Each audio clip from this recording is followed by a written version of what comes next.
একদিন তোমার নাম হবে লাশ, ঠিক না? সবারই নাম হবে কি?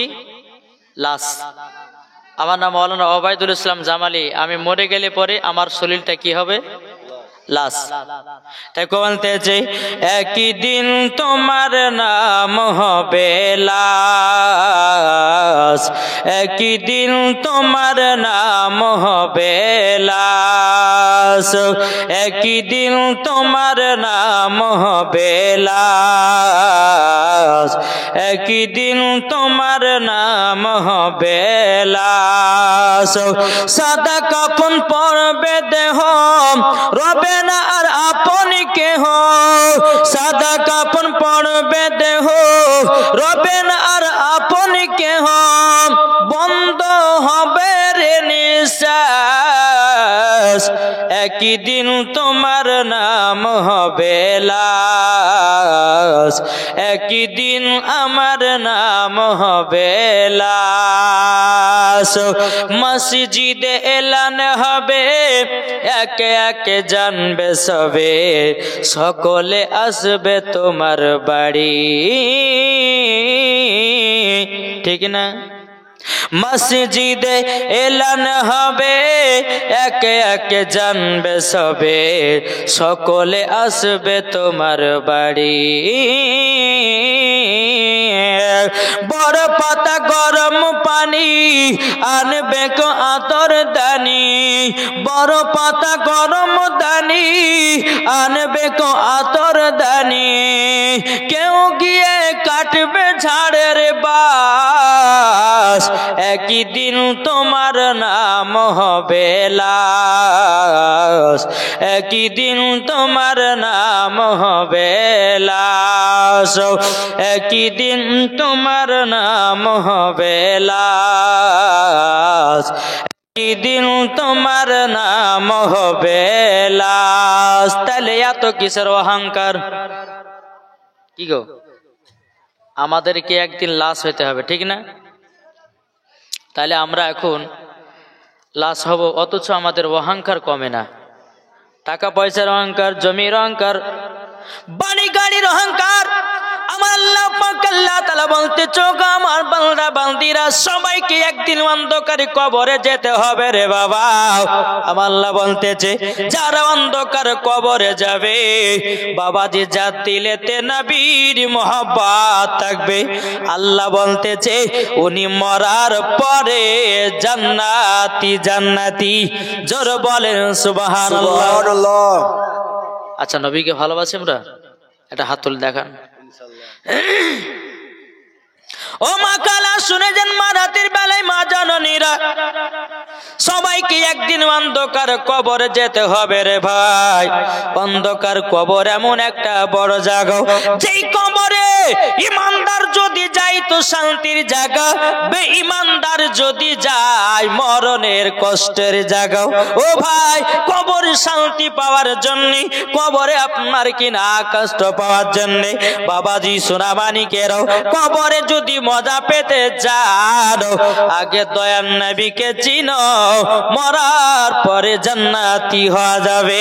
জোর বলেন না সুবহানাল্লাহ। বাবাজি মুসলমান ভাইরাও, ওগো আমার সোনামানিকেরাও, আমার আল্লাহ পাক আল্লাহ তাআলা বলতে, চোখ আমার বান্দা বান্দিরা তোমাদের যখন মরণ হয়ে যাবে, তোমরা যখন মরণ হয়ে যাবে, যদি আমি মাওলানা ওবায়দুল ইসলাম জামালি যদি মারা যায় বাবাজি, আমি দুনিয়ার মানুষকে দেখতে পাবো, দুনিয়ার মানুষের বাবাজি কথাবার্তা গুলোকে শুনতে পাবো, কিন্তু বাবাজি আমার কথাগুলো দুনিয়া মানুষ শুনতে পাবে না, দেখতেও পাবে না। এ পাবে জি বেরাদান ইসলাম মুআদ্দাস সামানি কিরাম। তাই আপনাদেরকে বলতে চাই বাবা, টাকা পয়সার অহংকার করো না, জমি জায়গার অহংকার করো না। আল্লাহ পাক আল্লাহ তাআলা বলতেছে, আমি অহংকারকারীকে পছন্দ করি না। ও ভাই রে ভাই, একদিন আমাদের শরীরের নাম হয়ে যাবে লাশ, তাহলে টাকার অহংকার করো না, জমির অহংকার করো না। বেরাদান ইসলাম মুআদ্দাস সামানি কিরাম, আমার আল্লাহ পাক আল্লাহ তাআলা বলতে, চোখ আমার বান্দা বান্দিরা, অহংকার এমন একটা খারাপ জিনিস, আল্লাহ বলতেছে আমি অহংকারকারীকে পছন্দ করি না। আল্লাহ বলে, একজন পারি আর গরিবকে বড় লোক বানাতে পারি, আমার আল্লাহর ক্ষমতা আছে কি নাই? আছে আছে, জোরে বলেন না আছে। তাই কবি বলতেছে একদিন তোমায়, বলবো নাকি? শুনতে রাজি আছেন? কে কেউ শুনবে একটু হাত তুলে দেখান। কবি বলতেছে একদিন তোমায় মরতে হবে, তুমি ভুলে যেও না, হবে মাটির বিছানা গো তোমার আসল ঠিকানা, ঠিক না? একদিন তোমায় মরতে হবে, তুমি ভুলে যেও না, হবে মাটির বিছানা গো তোমার আসল ঠিকানা। ইজরাইল ফারিস্তা যেদিন হাজির হবে সে, চল ছাতরি যতে করো জানবে রবে শেষে, খোদারি কাছে করবে দোয়া, খোদারি কাছে করবে দোয়া মুমিন মুমিনা, একদিন তোমায় মরতে হবে, তুমি ভুলে যেও না, হবে মাটির বিছানা গো তোমার আসল ঠিকানা। জোরে বলেন সুবহানাল্লাহ। হবে মাটির বিছানা গো তোমার আসল ঠিকানা। আপনি জনের কান্না যদি সবই শুনতে পাবে, বুক পড়বে তো মুখ পড়বে না, কেমনে জবাব দিবে?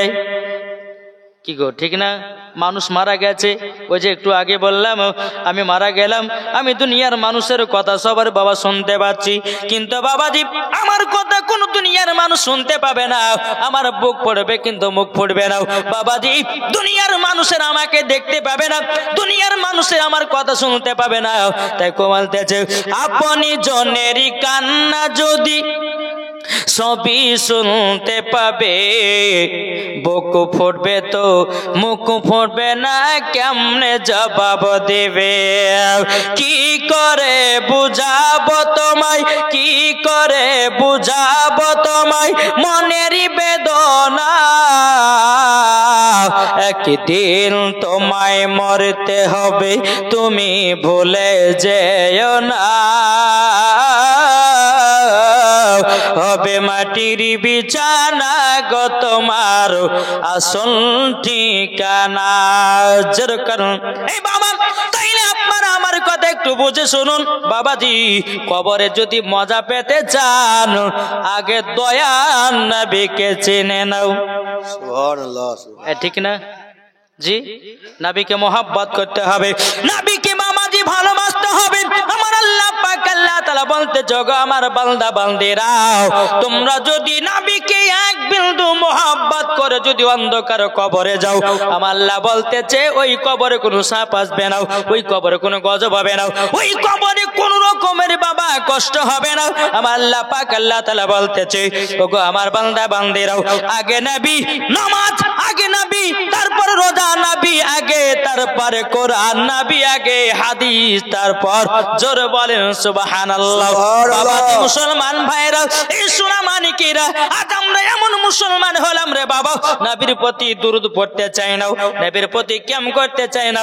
কোন ব্যক্তি বলতেছে নবী দুরূদ শুনতে পায় না, কেম শুনতে পায় না, জাসনা ঈদে মিলাদুস শুনতে নবী পায় না, কিন্তু বাবাজি মুসলমান আমার নবী মুস্তাফা শুনতে পায় কি পায় না? আমার নবী জিন্দা না মুর্দা? জিন্দা। এটি জোরে বলেন জিন্দা। আমার নবী জিন্দা আছে। এটাই হচ্ছে ফারিস্তাদের আকীদা, এটা হলো তাবেঈনদের আকীদা, এটা হলো সাহাবাদের আকীদা, এটা হলো ওলিদের আকীদা, এটা হলো সুন্নিদের আকীদা। জোরে বলেন নারে তাকবীর, আল্লাহু আকবার, নারে রিসালাত, ইয়া রাসূলুল্লাহ, মাসলাকে আলা হযরত জিন্দাবাদ, মাওলানা ওবাইদুল্লাহ সাহেব জিন্দাবাদ। বাবাজি মুসলমান আজ কিছু দল বাড়িয়েছে, এরা বলছে নাবি নাকি শুনতে মানে, আর মুখে এমন ভাবে ওকে পিটতে হবে বেরাদর ইসলাম, আর মুখকে মায়ের আর মুখকে বেঁকে দিতে হবে, বুঝছো? নবী শুনতে পাই না, তাহলে তোমার আব্বা শুনতে পায় কি গো, ঠিক না? বাবাজি সোনা মানিক আসুন, আমার নাবির প্রতি দুরূদ পড়লে নাবি আমার শুনতে পায় কি পায় না? জি। নাবির প্রতি ক্যাম করলে নাবি আমার শুনতে পায় কি পায় না? জি। নাবির প্রতি সালাতু সালাম পড়লে পরে নাবি আমার শুনতে পায় কি পায় না? জি পাই। বাবাজি মুসলমান, এটা আমার কথা নয়, কোন মুফতি মুহাদ্দিসের কথা নয়, কোন আলেমগণের কথা নয়, আল্লাহর পবিত্র কোরআন বলতেছে আন-নাবিয়্যু আউলা বিল মুমিনিনা মিন আনফুসিহিম। প্রত্যেকটা মুমিনের আত্মার চাইতে আমার নবী মুস্তাফা নিকট আছে। জোরে বলেন সুবহানাল্লাহ। তাহলে আল্লাহ বলতেছেন প্রত্যেকটা মুমিনের আত্মার চাইতে আমার নবী নিকটে আছে। তাইলে বলুন আমার নবী মুস্তাফা শুনতে পায় কি পায় না? পায় পায়। এটা জোরে বলেন। যারা বলে শুনতে পায় না, কি গো, যারা বলে শুনতে পায় না তাদেরকে জুতার বাড়ি পিটার দরকার আছে নাকি বলছেন? আমরা হচ্ছে সুন্নি মুসলমান, টানাটান সুন্নি। আমার পরে পরে আসছেন হযরত আল্লামা মাওলানা মুফতি আবুল কালাম আজাদ রেজভী সাহেব, ইনশাআল্লাহ আমার পরে পরে আসবেন। তিনার কাছ থেকে আপনারা মূল্যবান বক্তব্য শুনবেন, ঈমান আকীদা তাজা করা ওয়াজ শুনতে পাবেন।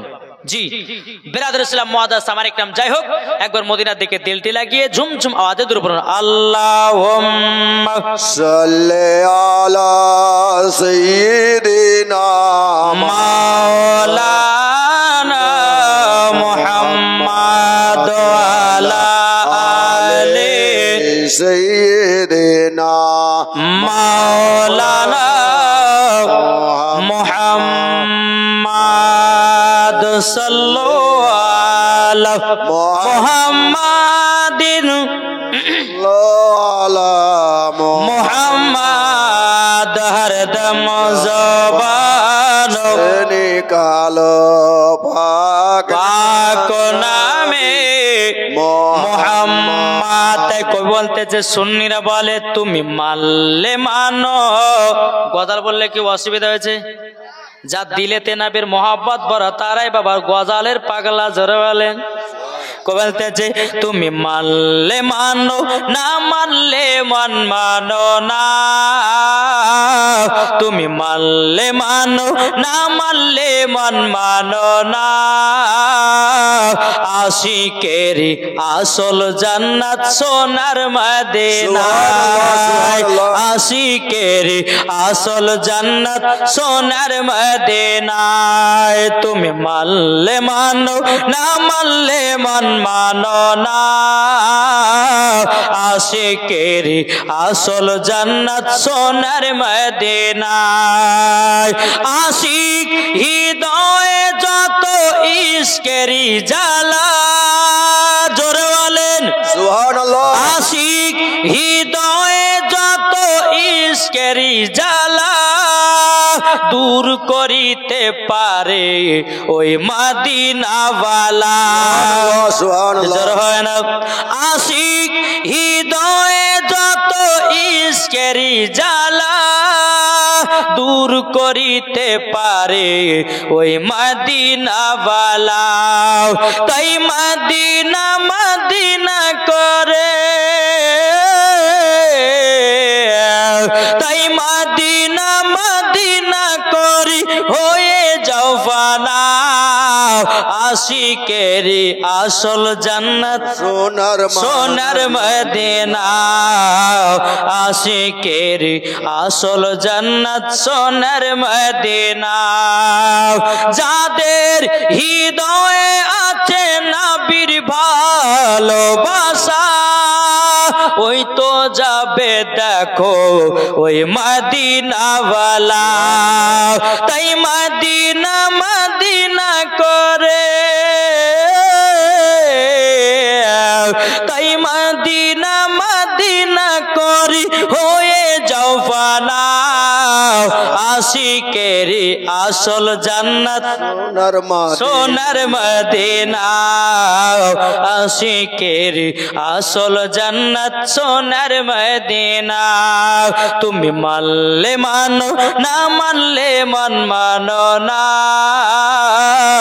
আশিকেরি আসল জান্নাত সোনার মদিনা। জোরে কানুন সুবহানাল্লাহ। আমার আল্লাহ পাক বলছে গো আমার বান্দা বান্দিরা, তোমাদের দিলের জং যদি ছুটাতে চাও নবীর প্রতি দুরূদ পড়ো। এই মন দিয়ে শুনবেন একটু, জি শুনছেন তো? মন দিয়ে শুনেন আর শোনার পর একটু আমল করার চেষ্টা করেন। আমার আল্লাহ বলতেছে নবীর প্রতি তোমরা বেশি বেশি দুরূদ পড়ো, তোমাদের জং ছুটে যাবে। জং ছুটবে কি ছুটবে না? একটা লোহাকে নিয়ে কামারের দোকানে গেছেন, কামারকে বলতেছে ভাই এই লোহাটাকে একটা যে কোনো অস্ত্র বানিয়ে দাও। আচ্ছা বলুন ওই লোহাটাকে কি করা হয়? ভালো করে লাল করে তাকে পোড়াতে হয়, পুড়িয়ে বাবা যে আপনার পিটিয়ে পিটিয়ে পিটিয়ে পিটিয়ে বাবা আপনার কেনা জংটা ছুটিয়ে যে কোনো একটা অস্ত্র বানা হয়। আমার আল্লাহ পাক আল্লাহ তাআলা বলতেছে বলো গো আমার বান্দা বান্দিরা, তোমরা শুনে রেখে দাও, শুনে রেখে দাও, তোমরা যদি নবীর প্রতি দুরূদ পড়ো তোমাদের দিলের জং ছুটে যাবে। যদি জং ছুটে যায় আবার নবী মুস্তাফাকে স্বপ্নই দিদার করতে পারবে। নারায়ে তাকবীর, আল্লাহু আকবার, নারায়ে রিসালাত, ইয়া রাসূলুল্লাহ, মাসলাকে আলা হযরত জিন্দাবাদ, মাসলাকে আলা হযরত জিন্দাবাদ। এই বাবাজি তাইলে বোঝা গেল আমরা নবীর প্রতি দুরূদ পড়ব কি পড়ব না? আল্লাহ পাক আল্লাহ তাআলা কি বলছেন? আচ্ছা বলুন তো, আল্লাহ নামাজ পড়ে? এটা হ্যাঁ হতেন না? আল্লাহ নামাজ পড়ে, আল্লাহ রোজা করে, আল্লাহ যাকাত দেয়, তাহলে করেটা কি? আল্লাহ বলতেছে আমি নবীর প্রতি দুরূদ পড়তে থাকি। সুবহানাল্লাহ। যেই স্বয়ং আল্লাহ নবীর প্রতি দুরূদ পড়ে রে বাবা, তাইলে আমরা কেন নবীর প্রতি দুরূদ পড়ব না?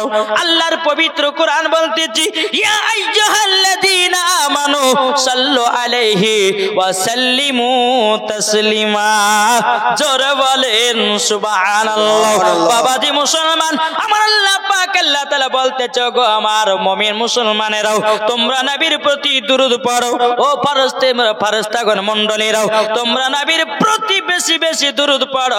আল্লাহ বলতেছেন আমিও নবীর প্রতি দুরূদ পড়তে থাকি। জোরে বলেন না সুবহানাল্লাহ।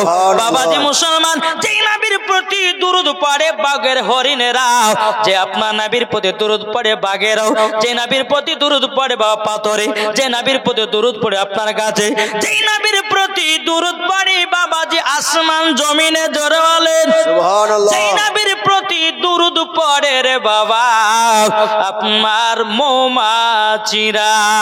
জোরে বলেন সুবহানাল্লাহ। কে দুরূদ পড়ে? মৌমাছি। কি বললাম? মৌমাছি দুরূদ পড়ে না? পড়ে না?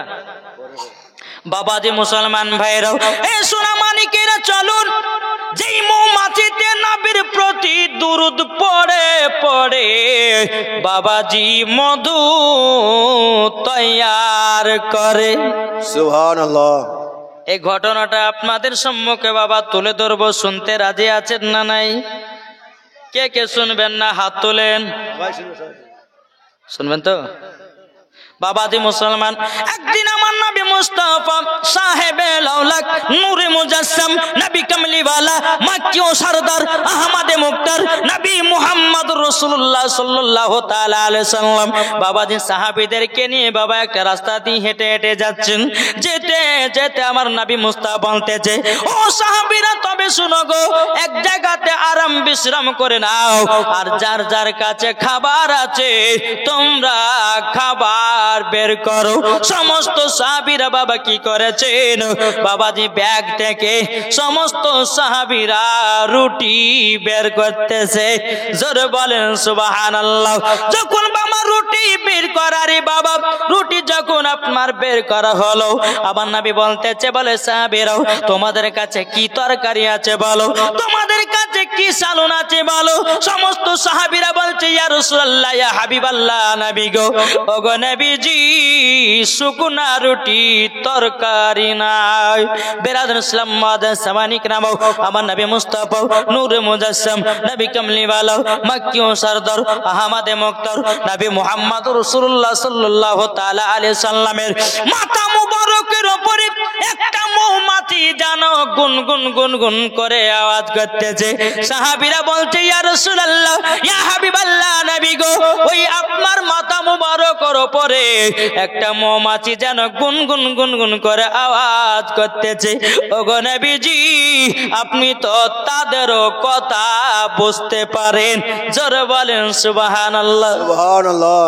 এ বাবাজি মুসলমান ভাইরাও, আমার নবীজি গাছের কথা বুঝতে পারি, আমার নবীজি পাথরের কথা বুঝতে পারি, আমার নবীজি হরিণের কথা বুঝতে পারি, আমার নবী বাঘের কথা বুঝতে পারি, আমার নবী বাবাজি মুসলমান ভাইরাও জীব জানোয়ারের কথা বুঝতে পারে। এ মালিক বানিয়েছে স্বয়ং আল্লাহ। জোর বলেন সুবহানাল্লাহ। আমার নবী বলতেছি, বলো গো সাহাবীরা, আমার মাথা মুবারকের উপরে যেন মৌমাছিটা গুনগুন গুনগুন করে আওয়াজ করতেছে। ওগো আমার সাহাবীরা, এই মৌমাছিটা কি বলতেছে জানো নাকি? তাই বলতেছে, ওগো নবীজি, আমরা তো জানি না। ওগো নবীজি, আপনি তো জানেন, হুজুর বলেন। আমার নবী বলছে, ওগো সাহাবীরা, এই মৌমাছিটা বলছে, বলে হুজুর গো, আপনার সাহাবীদের কাছে তরকারি রুটি খাওয়ার জন্য কোনো তরকারি নাই।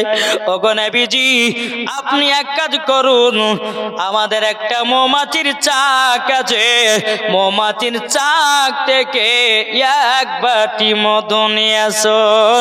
জোরে বলেন সুবহানাল্লাহ। বাবাজি মুসলমান ভাইরাও, এ সোনা মানিকেরাও, যখন বাবাজি এই কথা বলার পরে আমার নবী মুস্তাফা বলতেছে, বলো গো আলী, তুমি এক কাজ করো। গো আলী, তবে একটা কাজ করো, একটা পিয়ালা বাটি নিয়ে যাও। এ আলীকে কি গো, এটা কথা বলতে হবে। হযরতে আলীকে আমার নবী মুস্তাফার জামাই, ঠিক না? যিনি হলো আল্লাহর পাক। এটা জোরে বলেন বাবাজি। সোনামানিক, দু একটা আলীর ঘটনা বলবো নাকি? শুনতে রাজি আছেন? জি বাবাজি মুসলমান সোনামানিকেরাও, হযরতে আলী রাদিয়াল্লাহু তাআলা আনহু, তিনি একদিন নবীর সাহাবীদের সম্মুখে বলেছি, বলো গো নবীর সাহাবীরাও, আমার কাছে জিবরিল আমিন একবার আসে, আর আমার কাছে জিবরিল আমিন দুবার আসে, নবীজির কাছে একবার যায়। এটা কেমন হয়ে গেল না? হযরত আলী বলছেন, জিবরিল আমিন আমার কাছে দুবার আসে, আর হযরতে আলী বলতেছেন নবীর কাছে একবার যাই। সমস্ত সাহাবীরা বলতেছে, কি ব্যাপার আলী, ভুল ওয়াজ করলে কেন? সমস্ত সাহাবীরা বাবা নবী মুস্তাফা দরবারে গেছেন, যাবার পরে বলতেছে, ইয়া রাসূলুল্লাহ, ইয়া হাবিবাল্লাহ, নবী গো, আপনার জামাই আলী আজকে একটা ভুল ওয়াজ করেছে। বলে কি ভুল ওয়াজ? বলে নবী গো, আলীকে ওয়াজ করতে দেখেছি, শুনেছি, তিনি বললেন আমার কাছে দুবার জিবরিল আমিন আছে, নবী গো আপনার কাছে নাকি একবার যায়। আমার নবী বলতেছি, বলে এক কাজ করো, বলো গো আলীকে ডেকে নিয়ে এসো।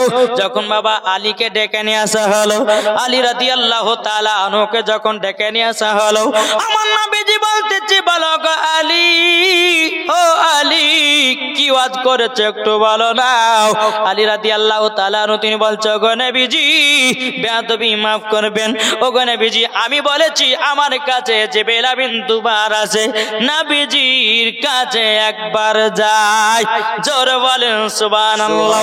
আমার নবী মুস্তাফা নূরে মুজাসসাম, নবী কামলিওয়ালা, মাক্কি ও সরদার আহমদে মুক্তার নবী মুহাম্মদ রাসূলুল্লাহ সাল্লাল্লাহু তাআলা আলাইহি সাল্লাম বলতেছে, বলো গো আমার আলী, তবে তুমি বলে দাও আমার কাছে জিবরিল আমিন একবার কেন, তোমার কাছে দুবার কেন? আলী তুমি বুঝায়া দাও। হযরতে আলী রাদিয়াল্লাহু তাআলা আনহু বলছেন, ওগো নবীজি, ওগো নবীজি, আপনি তো আমাকে বলেছেন আনা মাদিনাতুল ইলমু আলিউন বাবুহা। ওগো নবীজি, আপনি হলেন ইলমের শহর, আমি হলাম তার দরওয়াজা। ওগো নবীজি, হযরতে জিবরিল আমিন যখন আসবে আমার গেট দিয়ে ঢুকবে। ঠিক না? ঠিক ঠিক। গেট দিয়ে ঢুকবে, ওগো নবীজি, জিবরিল আমিন আমার গেট দিয়ে ঢুকবে না বেগো। আপনার সঙ্গে সাক্ষাৎ করার পর আবার গেট দিয়া বাড়াবে, তাহলে কবার হয়? জি ওগো নবীজি, তার জন্য বলেছি জিবরিল আমিন আমার কাছে দুবার আছে, নবী গো আপনার কাছে একবার। আমার নবী বলতেছে, বলো গো আলী, তবে শুনে নাও, শুনে নাও, আমার আলী বিনা দলিল ছাড়া কথা বলে না। সুবহানাল্লাহ।